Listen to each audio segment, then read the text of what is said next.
Pag-usapan naman natin yung unbilled na to. Ito kasi yung pinapa-ignore ko sa inyo sa last video ko about Atome. So dito naman tayo mag-focus.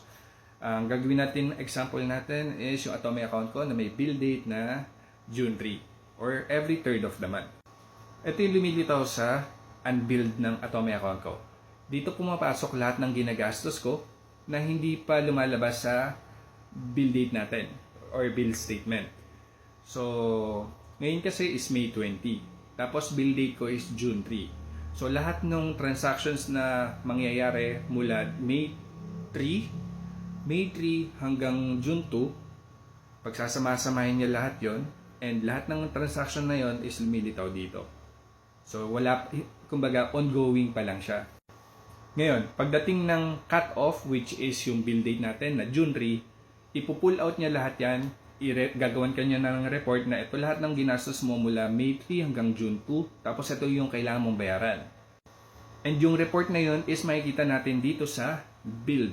Okay? Kaya pagbukas mo ng Atome account mo ng June 3, magbabago yung smiling face na green na yan. Diyan lalabas yung kailangan natin bayaran. Tapos ang due date niyan is June 13 naman. Kaya pag tinignan natin yung dito sa upcoming na May bill natin, ang sakop ng mga transactions na pagsasama-samahin niya is May 3 hanggang June 2. And since nasa unbilled pa siya, so hindi pa niya kinocompile lahat yan.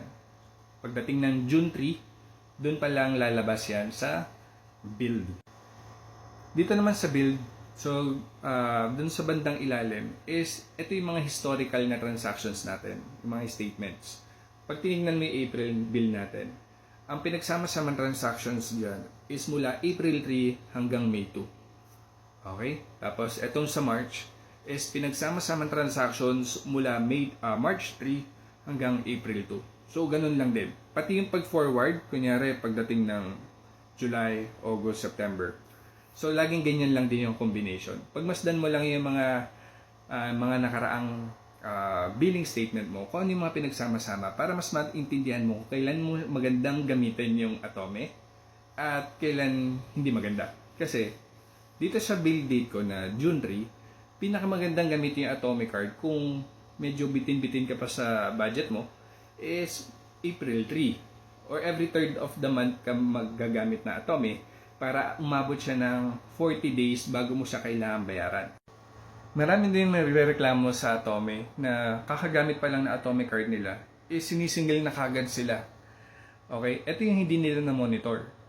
Yung bill date. Kasi pag ginamit mo yung Atome card mo bago mag-bill date, kunwari dito, ang bill date natin is June 3. Tapos ginamit mo yung Atome card mo ng June 1. Tapos nag-reflect yan dahil nga bago ginamit mo yung card mo bago mag-bill date, papasok na kagad yan kasi dun sa bill date natin, pinagsasama-sama niya yung mga transaction na ginawa mo mula May 3 hanggang June 2. Tapos June 1 mo ginamit, pumasok.